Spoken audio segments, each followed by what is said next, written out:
بسم اللہ الرحمن الرحیم۔ السلام علیکم ناظرین، اس ایپیسوڈ کے آغاز میں ہم دیکھیں گے کہ سلطوق بال بائی کے پاس آتا ہے تو بال بائی اس سے پوچھتے ہیں تم کہاں تھے۔ اس پر سلطوق کہتا ہے کہ قسطنطنیہ کوئی چھوٹی جگہ تو نہیں ہے، تو بال بائی پوچھتے ہیں کیا صورتحال ہے۔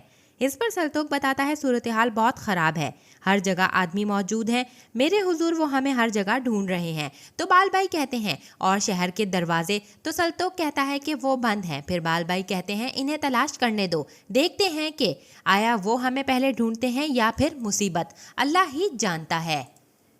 یہ سن کر سلطوق کہتا ہے اگر ہمارے بس میں ہوتا تو ہم انہیں مکھیوں کی طرح مار گراتے اور پھر یہاں سے نکل جاتے۔ تو بال بائی پوچھتے ہیں تو ہم ایسا کیوں نہیں کر رہے، آخر ہمارا مسئلہ کیا ہے؟ تو سلطوق کہتا ہے حضور میں آپ کو بتا رہا ہوں کہ ہر جگہ نگران موجود ہیں، میں نے بہت سے قصاب دیکھے مگر میں ان کے پاس نہیں جا سکا، ہم آج رات پھر بھوکے سوئیں گے۔ تو بال بائی کہتے ہیں یا اللہ مجھے صبر دے۔ اس پر سلطوق پوچھتا ہے میرے حضور کیا آج ہم پھر کچھ نہیں کھائیں گے؟